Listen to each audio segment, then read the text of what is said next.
신학 제가 전공을 구약을 해가지고 뭐 구약을 다 잘하는 건 아니지만 좀 구약에 익숙했는데 신약은 저도 약간 이제 좀 이렇게 어렵다고 해야 될까요? 이렇게 전문이라는 게 또 좀 이상하다. 이렇게 많이 이렇게 접하지는 못하는, 신학적으로 깊이 접하지는 경험이 별로 없었는데 제가 이걸 이렇게 준비를 하면서 굉장히 저에게 은혜가 되더라고요. 그래서 가르치기 위해서 먼저 보는 게 참 은혜다라는 생각이 들더라고요. 그러면서 제가 지난주에 목사님의 말씀을 생각하면서 저도 신약을 전공 안 했기 때문에 신약을 깊이 보는 거에 대한 한계점이 있지만은 그래도 제가 그러니까 저의 부족함은 아무래도 언어적으로 헬라어라는 걸 하지 못하기는 언어적으로나 역사적으로나 이런 여러 가지 측면에서는 좀 부족하지만은 그래도 저도 이렇게 준비를 하면서 하나님께서 은혜 주시는 건 뭐냐면은 주석을 봐도 그리고 다른 참고 자료를 봐도 십자가의 복음으로 연결해서 해석을, 그러니까 그거를 설명하지 못하는 난해 구절이 굉장히 많아요. 그래서 그게 도대체 무슨 말일까 해가지고 이렇게 보려고 하면은 자료가 없는 게 되게 많아요. 이렇게 보다 보면은.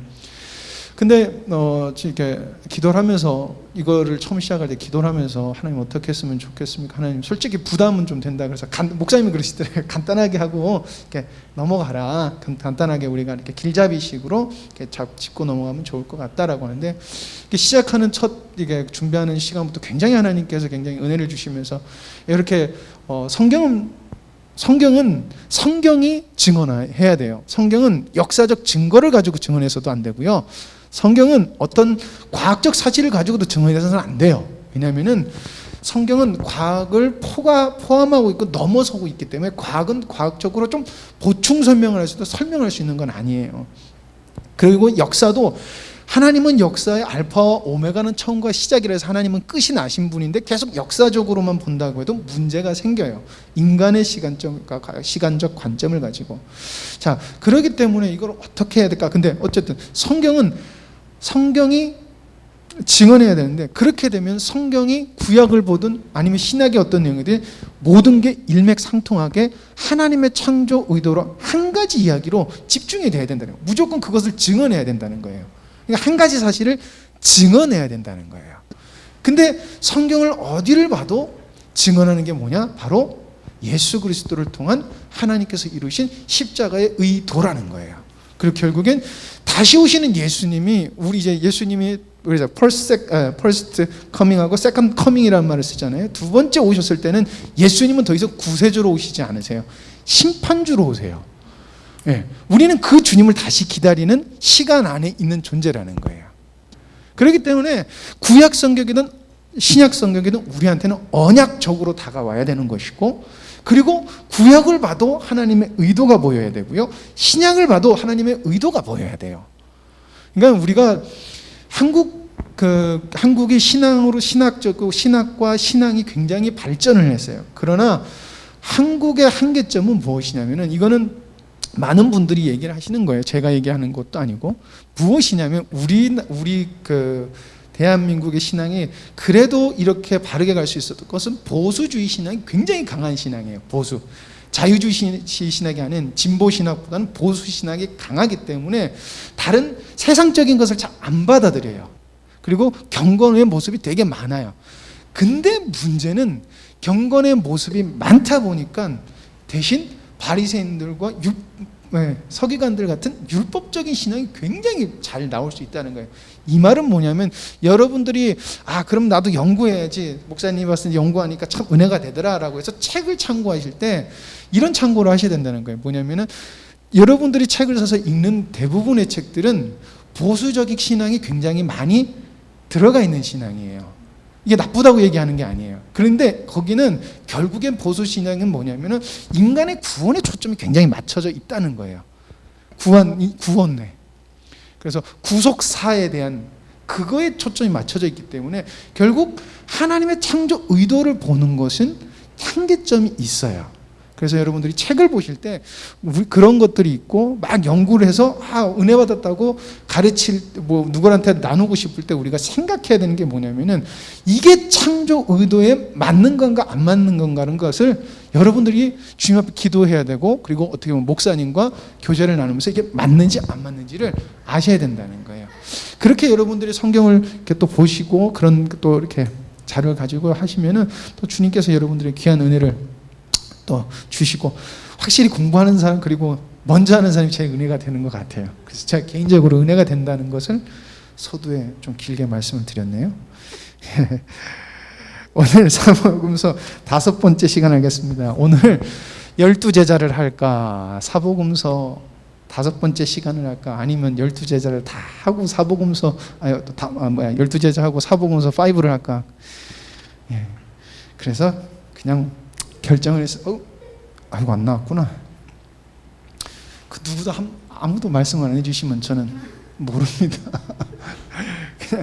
아무래도 지난주에 내용이 있어서 이번 주는 예수님께서 말씀하시는 그 메시지의 연결선상이 바로 6월절, 두 번째 6월절 예수님께서 예루살렘으로 내려가셔서 행하시는 그 일 속에서 나타냈기 때문에 제가 이것으로 선택했습니다. 여러분, 저게 그림이 어딘 줄 아십니까?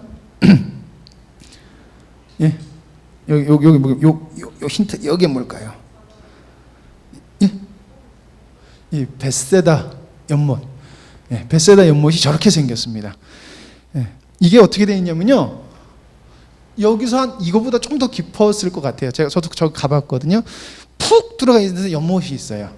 그리고 우린 연못 하면, 그리고 인터넷 찾아보면 대부분 연못 이렇게 표현해 놓으면은 막 이렇게 넓은 목욕탕처럼 이렇게 보통 그림들이 그런데요, 그렇지 않고요. 이 우물인데 이게 온천수였다고 그래요. 온천수.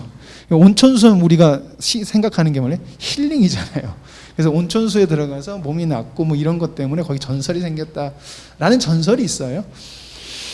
그것 때문에 이제 그렇게 그런 뭐 해야 될까? 물이 동할 때, 이렇게 간헐천 뭐 이런 게 뽀글뽀글 할 때 이렇게 들어가면은 천사가 물을 동한다, 이런 것 때문에 아마 전설이 생겼을 거다라고 하더라고요. 정확한 찾고 싶어서 많이 찾았는데 안 나와요. 어디 있는지 못 찾겠어요. 그래서 못 찾았는데 거의 그렇게 좀 설명을 하더라고요. 그래서 이렇게 생겼다. 그래서 이렇게 보시면서 또 말씀을 들으면 또 유익할 것 같습니다. 네, 지난주 내용과 오늘 할 내용을 보겠습니다. 예수님의 갈릴리 1차 사역은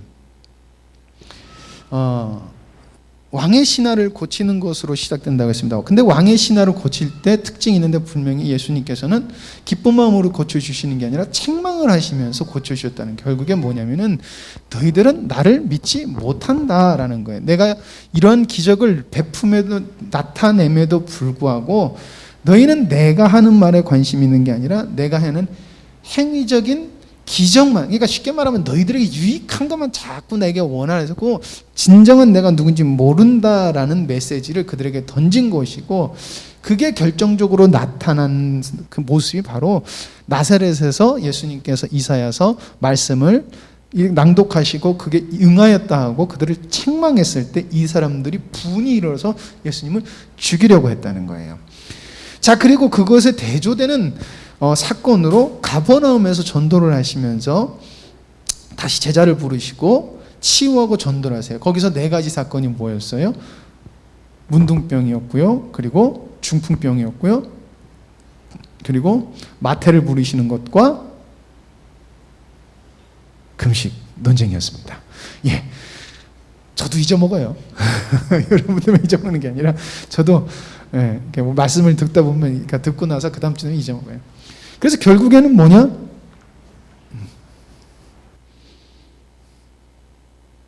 화면만 해도 될까요? 그냥 뭐 알아서 해주세요. 나 해도 돼요?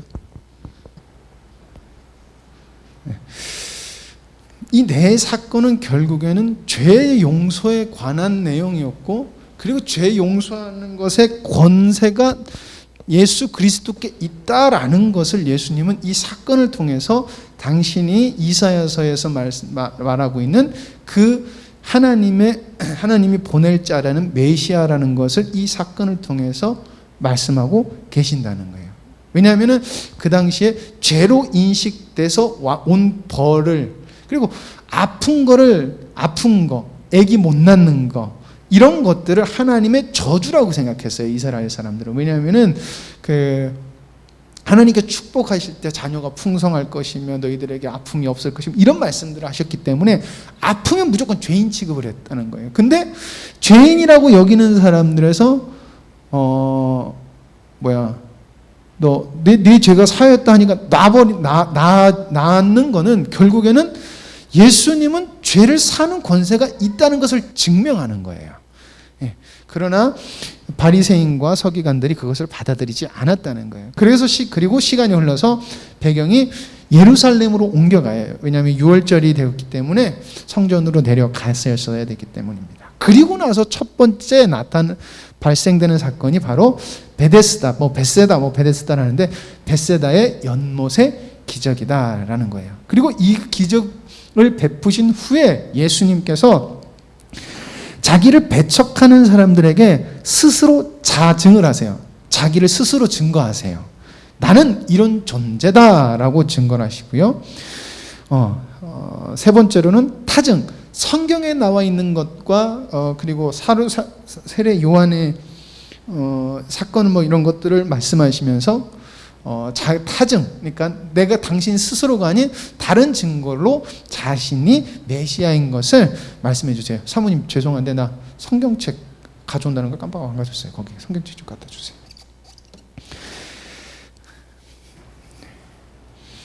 자, 베데스다 연못의 기적, 요한복음 5장 1절에서 18절 말씀해 주십니다. 오늘은 요한복음 5장을 펴고 하는 게 좋을 것 같아요. 요한복음 5장을 펴두고 하겠습니다.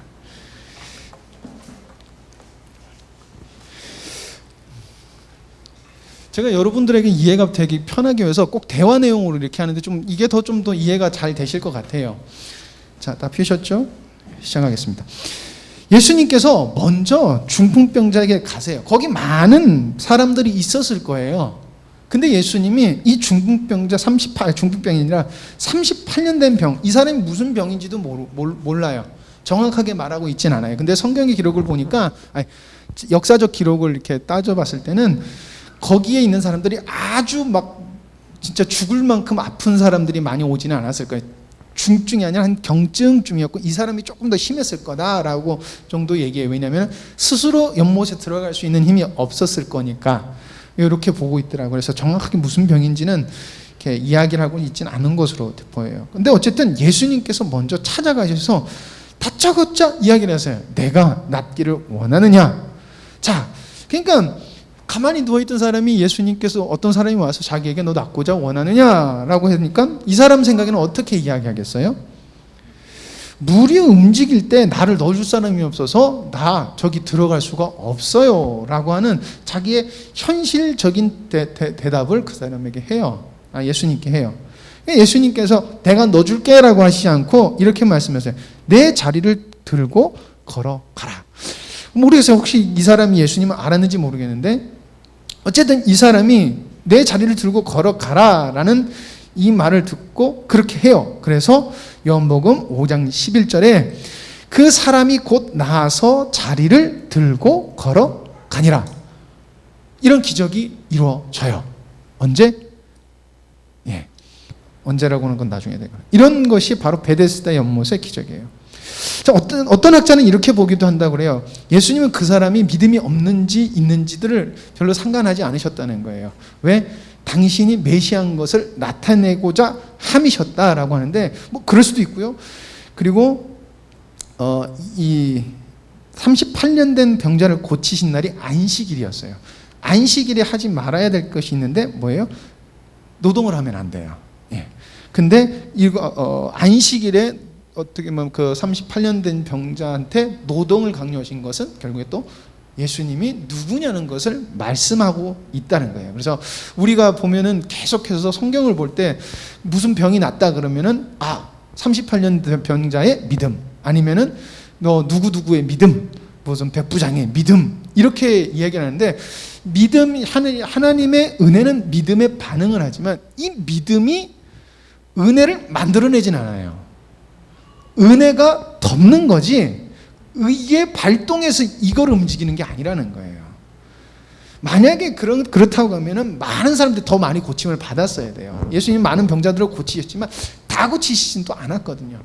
하는 예수님은 분명히 말하는 거지만은 하나님의 뜻을 나타내시는 것에 중심이 있지, 모든 사람에게 다 그러니까 하나님의 구원의 은혜는 모든 사람에게 주어지는 거지만 우리의 인간적인 생각은 모든 사람을 다 고쳐야지 옳은 거라고 생각한다는 거예요. 그러니까 그것도 어떻게 보면 좀 잘못된 생각이라는 것을 우리가 좀 알아야 된다는 것입니다. 자, 베데스다 연못의 기적은 이 두 가지 내용을 또 담고 있어요. 다시는 예수님께서 저 사람을 다시 만나요. 이 얘기를 했어야 되는구나. 저 사람에게 네 자리를 들고 가라 했을 때 들고 가요. 그래서 성전으로 올라가서 하나님께 영광을 돌려요. 그랬더니 야, 너 도대체 누가 너 자리를 들고 움직이라고 그랬어? 지금 안식일인데. 그랬더니 모르겠는데 어떤 사람이 나한테 그렇게 했는데 내가 그 사람 말 듣고 걸었어 라고 이야기를 해요.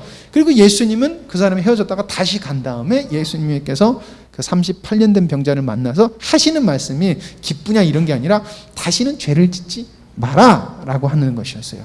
그리고 성경에서 또 이야기하고 있는 것이 이날이 안식일이었다는 것을 또 이야기하고 있어요. 즉 이것은 예루살렘에서도 계속되는 질문이에요. 무슨 질문이냐? 예수님은 누구신가? 라는 거예요. 예수님은 누구신가? 자, 갈릴리 사역을 우리가 다시금 생각해 보면 갈릴리 사역에서 두 가지의 내용이 있어요. 첫 번째는 죄 용서의 권한은 누구에게 있습니까? 라는 것이었고요. 그리고 그 날이 안식일이라는 걸 얘기하면서 이 안식일의 주인이 누구라는 것을 이야기하고 있다는 것이에요. 그게 바로 갈릴리 1차 사역의 핵심 내용이었다는 거예요. 자, 베데스다에서도 동일하게 뭐냐면은 안식일이라는 것과 죄 용서의 권한이라는 거예요. 자, 되게 재밌는 게 뭐냐면요. 여러분, 안식일에 그 중풍병자 있잖아요. 중풍병자를 그 지붕에다가 지붕 뚫어서 이렇게 내렸잖아요. 그건 노동인데 왜 그걸 노동이라고 안 하고, 그쵸? 그때 거기선 시비를 안 했잖아요. 그쵸? 근데 왜 이 사람은 이거 들었는데 왜 시비를 걸었을까요? 가만히 생각해 보니까 그러더라고요. 근데 왜 그랬을까 하는 건데 되게 율법에 재밌는 게 뭐냐면은 병자가 생겨서 병자를 옮기는 것은요, 그 들 것을 들었을 때는 노동이 아니에요. 안식을 범하지 않는 건데 거기에 사람이 없고 그거 들면은 노동이에요. 참 웃기죠. 제가 저기 영국을 갔는데 그날이 안식일이었거든요. 엘리베이터, 이거 유태인이 사는 곳에 건물에 이 엘리베이터 버튼도 눌러서는 안 돼. 이것도 노동이라서요. 그러니까 정해져 있는 거리가 있잖아요. 그건 움직여도 되는데 엘리베이터를 타야 되는데 누르면 안 된다니까 거기 벨보이, 그러니까 엘리베이터 버튼 눌러주는 알바하는 애가 이렇게 서 있는 거예요. 몇 층 가세요? 몇 층 가면 몇 층, 그러면 유대인 아는 사람이 눌러주는 거예요. 그러면서 거기 선교사님이 그러더라고요. 어이가 없다고. 쟤네들 근데 아직도 저렇게 철저하게 지킨다고 그 얘기를 하더라고요. 그래서 여기서 안식일의 논쟁이 붙는 거고, 거기도 안식일이었다는 건 뭐냐면 안식일에 대한 것에 대한 논쟁이 있을 거라는 것을 또 말하고 있다는 것입니다. 자, 결국엔 이것은 이를 말을 하는 거예요. 도대체 무슨 권한으로 네가 죄와 안식일, 하나님께 속한 것을 네가 계속해서 한마디로 문제를 삼고 이걸 왜 계속해서 행하느냐라는 예수님의 행동에 대한 질문이었어요. 근데 이 질문은 겉으로 보면은 예수님이 누구냐라고 묻는 것 같지만은 이건 결국엔 이 질문을 하는 거예요. 왜 우리의 전통을 따르지 않고 당신은 행동하냐? 이 말을 하고 싶은 거예요, 결국에는. 그래, 다 맞는데 왜 당신은 우리 전통을 따르지 않아? 라는 질문이라는 거예요.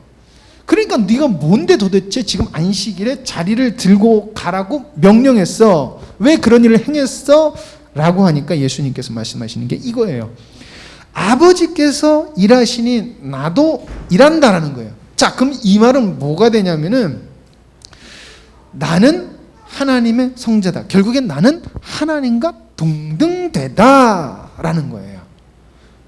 근데 이것이 옳은 거예요. 왜냐하면은 예수님께서는 그러니까 하나님은 죄 살 권세가 있는데 죄를 사함으로써 나타나야 되는 그런 결과가 뭐냐면은 문둥병자가 낫는 거예요. 그러니까 문둥병자는 그래서 죄인들에서 진 밖으로 내어 쫓잖아요. 왜냐하면 죄와 하나님의 저주를 받았다는 거예요. 그런데 어떤 사람이, 그러니까 어떤 존재가 나타나서 네 죄를 사해 줄 테니까 너 깨끗해져 라고 해서 난다는 것은 이 사람에게 무슨 권한이냐면은 저주를 풀어줄 수 있는 권한이 있다는 거예요. 근데 그 저주를 풀어줄 수 있는 권한은 누구밖에 없다? 하나님밖에 없다는 게 그 사람들에도 놀려야 된다는 거예요. 그러니까 예수님이 한 행동은 내가 하나님이다라는 것을 보여주는 사건이에요. 그런데 유대인들이 계속했던 질문이 뭐다? 왜 우리의 전통을 따르지 않냐라는 것이에요. 왜 우리의 전통을, 당신은 우리의 전통을 따르지 않냐라는 거예요. 그렇기 때문에 뭐다? 당신은 우리와 다르니까 인정할 수 없다라는 거예요. 그리고 나서 유대인들이 어떻게 마음을 먹냐면은 저 예수를 죽여야 되겠다. 눈에 가시라고 생각했었지만, 죽이고 싶어하는 것도 있었지만 죽이기로 결의하니라, 작정한다라는 말이 여기서부터 등장을 하게 돼요. 결국에는 그 새 포도주의 비유에서 유대인들에게 뭐라고 그래? 예수님께서 유대인들에게 뭐라고 말씀하셨어요? 묵은 포도주를 먹다 보니까 새 포도주 좋은 게 있어도 이 사람들이 묵은 거 먹다 보니까 새 것을 안 좋다고 이야기를 하더라라는 것을 예수님께서 갈릴리 마지막 사역 때 마지막 말씀으로 하세요. 그리고 첫 번째 예루살렘으로 오셔서 하셨던 그 기적이 벳세다 사건이고, 결국엔 이것에 대한 논쟁으로서 예수님께서 갈릴리 사역에서 마지막으로 말씀하셨던 묵은 포도주를 마시는 자는 새 포도를 좋아하지 않는다는 것을 다시금 지적하는 것과 동일하다는 거예요. 너희들은 내가 그렇게 새 것으로 너희들이 원하는, 너희들이 그렇게 고대했다고 하는 그것을 내가 와서 행했지만 너희들은 너희들의 전통과 너희들의 율법과 유전에 사로잡혀서 도무지 하나님 것을 받아들이지 않는다라고 하나님께서 결론을 딱 내려버리시는 거예요. 이게 바로 벳세다 기적의 핵심 내용이다라는 것입니다. 그리고 나서 예수님께서 하신 게 뭐냐면은 이제 당신을 스스로 설명하시는 거예요. 스스로 설명하시는 거예요. 자, 요한복음 5장 19절에서 30절 말씀 요 사이니까 여기 펴놓고 제가 한 번씩 보면서 이렇게 말씀을 들으시면 될 것 같습니다. 자, 스스로 증명하시는데 예수님께서 이렇게 하세요. 나는 하나님과 하나님 성자다라는 거예요. 그 증거로 뭐를 하냐면은 내가 38년 된 병자를 고쳤어라는 거예요. 38년 된 병자를 고쳤어. 아무도 못 고치고 그렇게 낫기를 원했지만 못 고쳤지만 나는 고쳤다. 자, 근데 이게 끝이 아니야라고 예수님께서 이야기를 하세요. 그렇죠?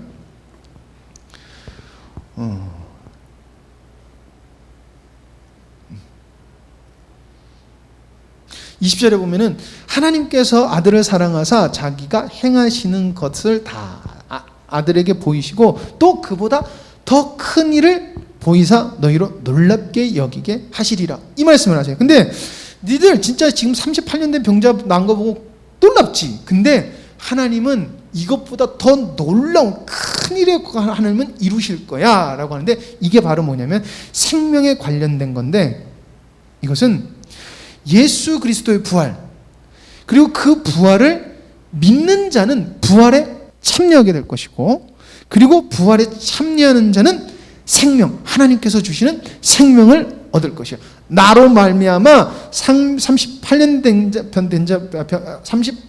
된 병자, 아주 오래 묵은 병자가 자유를 얻었듯이 너희는 내가 죽고 살아남으로 내가 죽고 하나님께서 나를 살리심으로 말미암아 그것을 믿는 사람은 나로 인해서 생명을 얻을 거야. 이게 하나님의 나중에 너희들에게 보이실 거다라고 20절에서 이야기를 하는 거예요.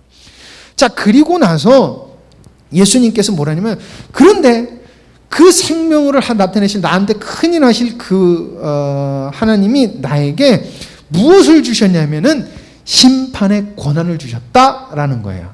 나는 심판한 권세가 있다라는 것이에요. 그래서 하나님께 심판한 권세를 받았다. 그러므로 나 성자, 인자, 메시아를 믿는 사람은 생명의 부활에 동참하게 되는 것이고, 불신자는 심판의 부활을 맞이할 것이다 라는 거예요. 그러니까 이 말씀이 30절까지 말씀이 이렇게 계속 연결되고, 그 전에 증거하셨고 대조하시면서 자꾸 여기로 말씀을 이끌어 가시는 것이에요. 그런데 이게 뭐냐? 바로 이게 나를 통해서 이루실 하나님의 뜻이다라는 거예요. 그러니까 예수님께서는 무엇이다? 나는 철저히 하나님의 뜻을 따라 하고 있다라는 것을 한 예수님께서 스스로 증언하시는 거예요.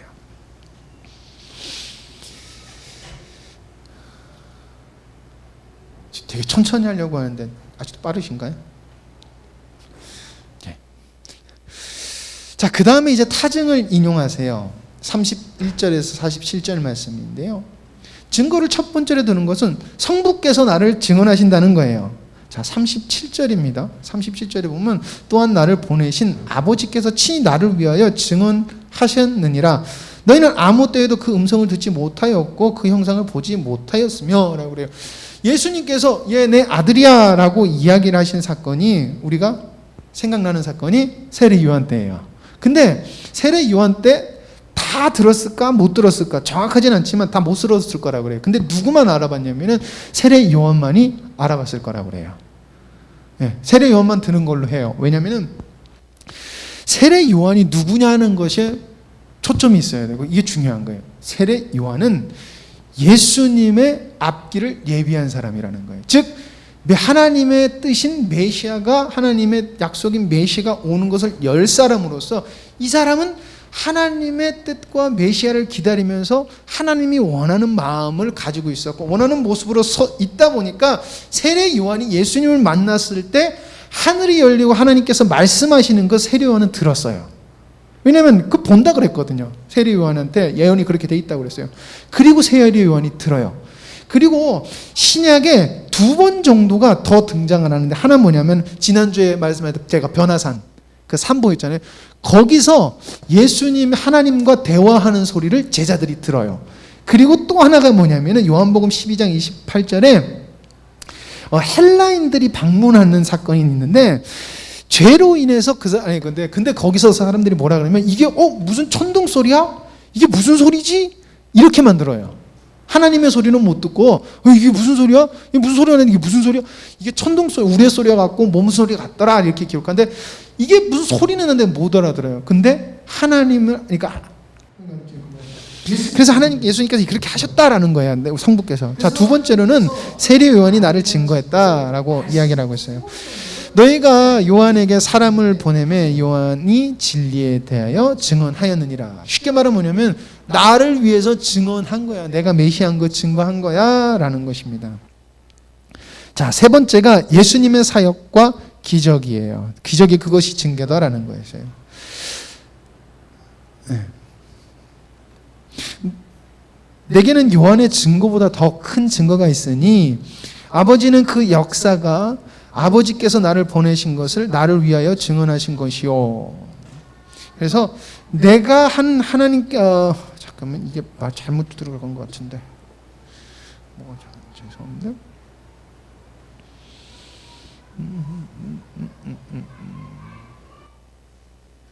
이게 그 말이구나. 내게 주사 이루게 하시는 역사, 이게 기적이 그거다라는 말이에요. 하나님께서 나를 보내서 그 이루게 하신 그 사건들이 바로 증거다라고 이야기를 하고 있고요. 네 번째가 구약 성경은 나를 기록한 것이다라고 하신 거예요. 너희가 성경에서 영생을 얻은 줄을 생각하고 성경을 연구하거니와, 이게 옛날에는 상고하거니와라고 했던, 그래서 우리가 상고한다는 말을 많이 썼는데 이게 번역 다 이제 바뀌면서 바뀌었는데, 네. 연구하거니와 어디냐? 네. 이 성경은 곧 내게 대하여 증언하는 것이니라 라고 하니까 성경이 나를 기록한 거야 라고 이야기하는 거예요. 근데 그 증거들이 그 전에 이야기한 것으로 다 답이 되는 거예요.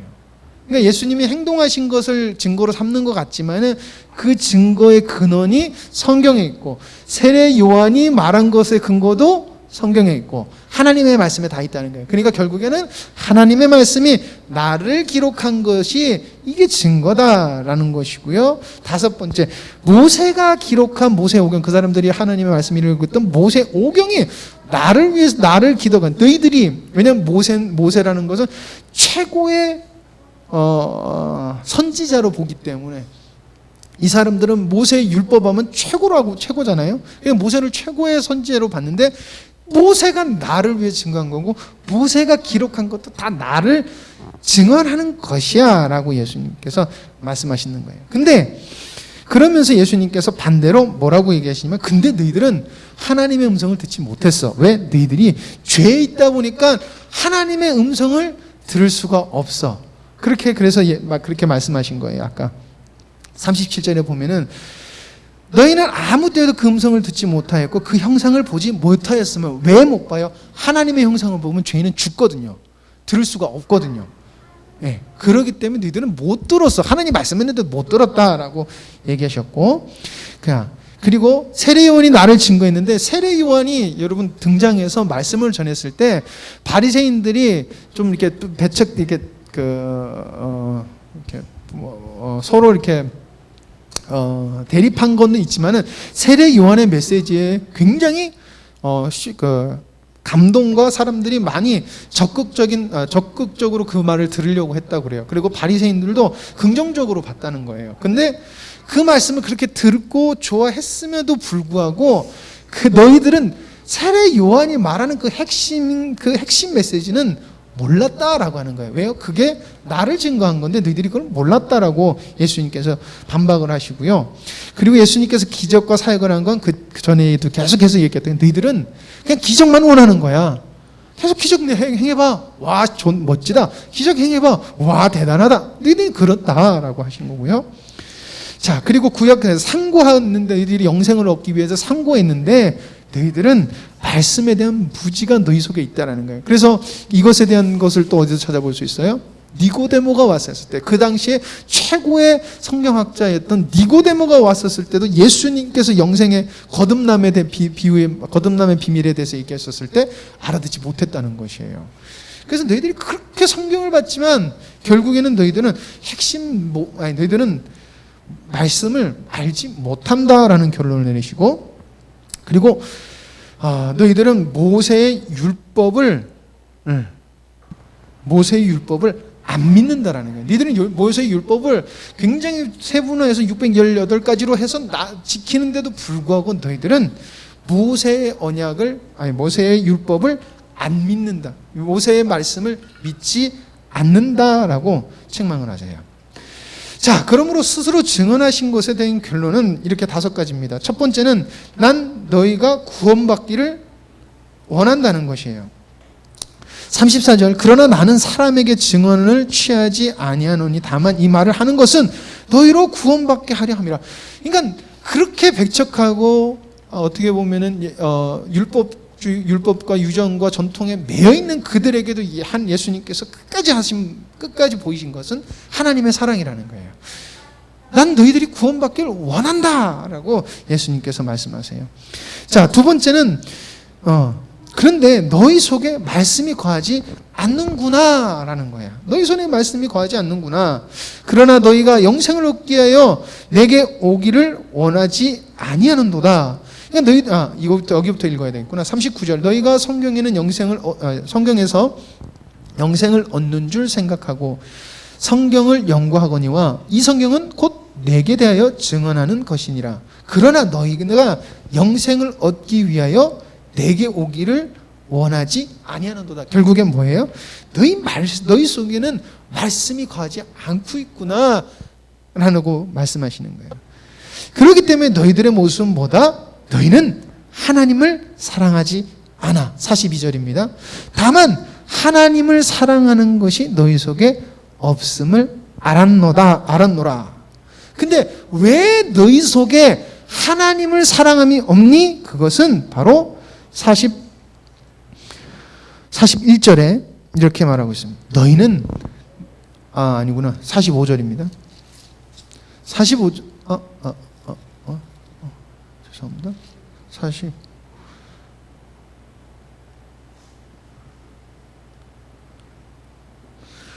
음. 44절, 아니 44절이구나. 44절. 내가 왜 이거 41절로 읽었지? 여기 44절로 적혀 있는데. 감사해요. 44절에 너희가 서로 영광을 취하고 유일하신 하나님께로부터 오는 영광을 구하지 아니하니 어찌 나를 믿을 수 있겠느냐라는 것이에요. 여러분 참 무서운 말 같아요. 저는 이걸 보면서 많은 사람들이 내가 하나님을 위해서 이래라고 하지만은 가만히 우리가 돌이켜 보면 그게 정말 하나님을 위해서 일하는 걸까? 아니기가 쉽다는 거예요.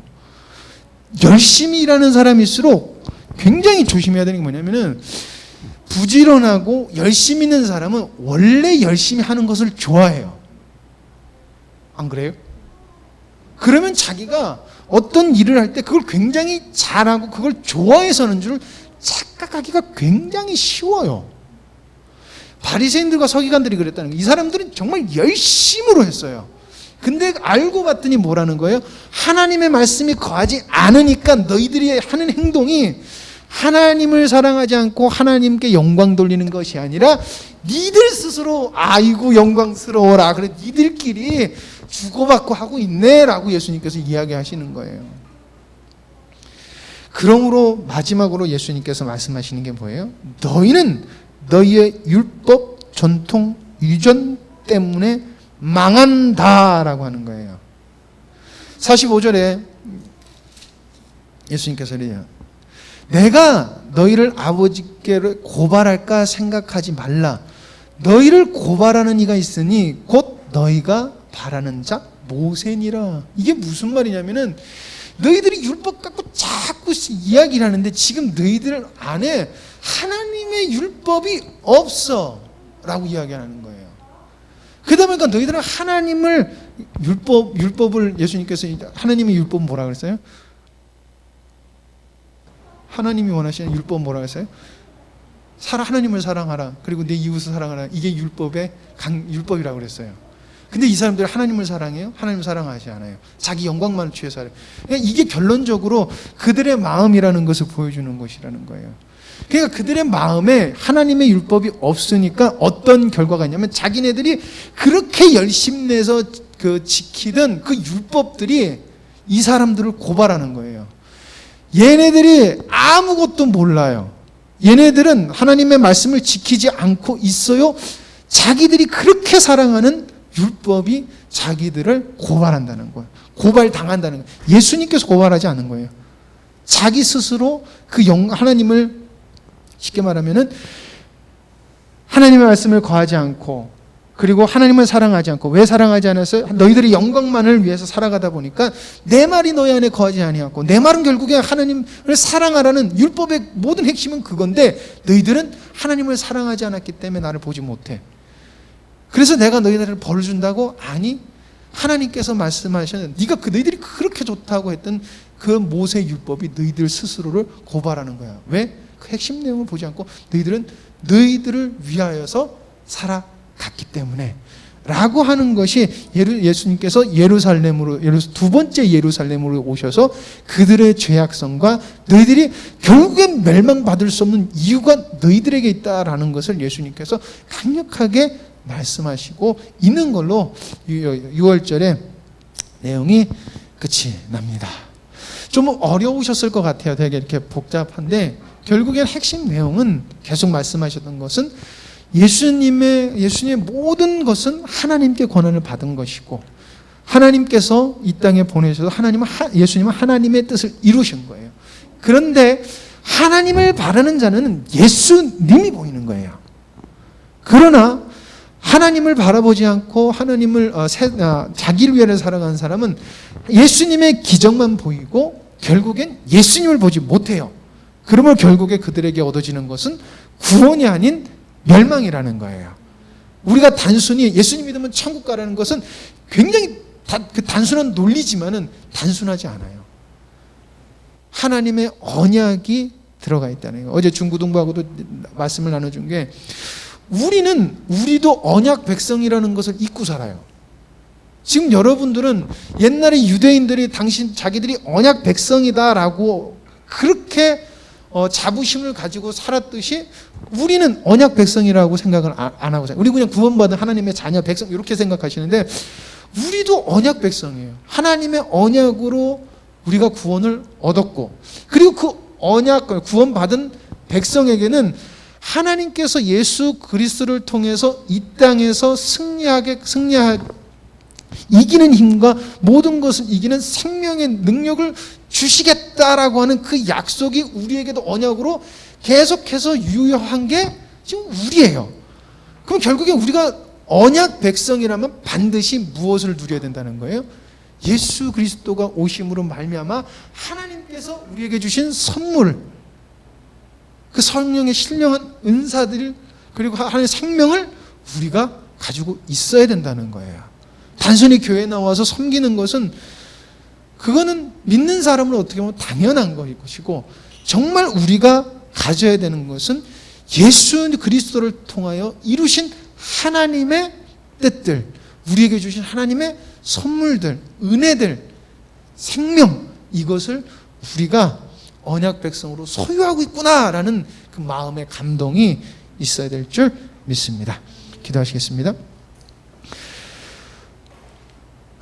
하나님 아버지 감사합니다. 저희들에게 하나님 약속해 주셨고 그 약속은 조금도 하나님 변하지 않고 계속해서 우리에게 하나님 아버지 유효하며 또 믿는 자에게는 현실로 나타나는 은혜를 주시니 감사합니다. 아버지 하나님 저희들이 헛된 것 바라지 아니하게 하여 주시옵고 하나님 아버지 앞에 바른 것을 구하게 하여 주시옵소서. 그러기 위하여 정말 바르게 주님의 말씀을 묵상하고 열심히 연구하는 저희들 되게 하여 주시옵소서. 하나님 아버지 주님께서 깨닫게 하여 주시지 않으면은 저희들은 깨달아 알 수 없습니다. 하나님 아버지 은혜 내려 주시옵소서. 모든 것을 주님께 맡기오며 예수님의 이름으로 기도드립니다. 아멘.